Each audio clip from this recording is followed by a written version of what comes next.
প্রচারের কাজে চূড়ান্ত ব্যস্ত ছিলেন। আর প্রচার মানে ফুরসত ফেলার সময় থাকে না প্রার্থীদের।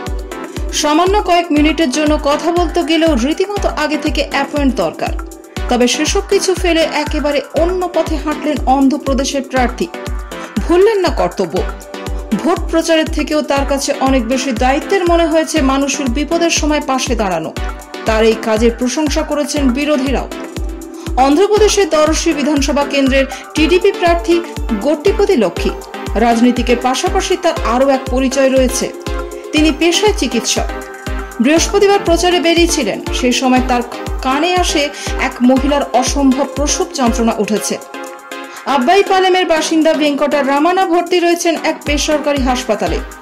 যন্ত্রণায় ছটফট করছিলেন তিনি। ওই বেসরকারি হাসপাতালের চিকিৎসকরা হাত তুলে দিয়েছেন ততক্ষণ। গুন্টুর হাসপাতালে রেফার করা হয়। তবে এমত অবস্থায় অন্য হাসপাতালে ভর্তি করানোর সময় বড় বিপদের আশঙ্কাও ছিল। সঠিক সময় অস্ত্রোপচার না হলে মিসক্যারেজের সম্ভাবনা রয়েছে। একথা শুনে আর স্থির থাকতে পারেননি লক্ষ্মী। নির্বাচনী প্রচার ফেলে সঙ্গে সঙ্গে ছুটে যান বেসরকারি হাসপাতালে। অপারেশন করে নবজাতককে দুনিয়ার আলো দেখান। মা ও বাচ্চা দুজনেই সুস্থ রয়েছেন। এক সাক্ষাৎকারে লক্ষ্মী বলেন, বেসরকারি হাসপাতালে চিকিৎসকরা গুন্টুরে হাসপাতালে রেফার করে দিয়েছিলেন ওই মহিলাকে। আমি ওই মহিলার অস্ত্রোপচার করি, তার সংযোজন।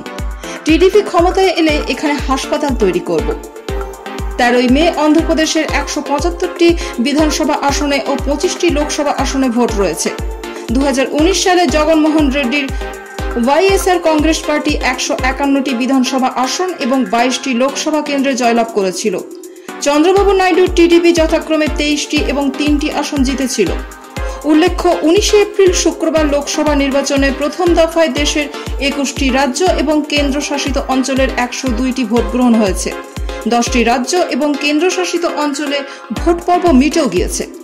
নির্বাচন কমিশনের তরফে জানানো হয়েছে, সন্ধ্যে 7টা পর্যন্ত যে তথ্য এসেছে সেই হিসেবে শতাংশ বিচারে দেশের সব থেকে বেশি ভোট পড়েছে ত্রিপুরায়। দ্বিতীয় স্থানে আছে পশ্চিমবঙ্গ।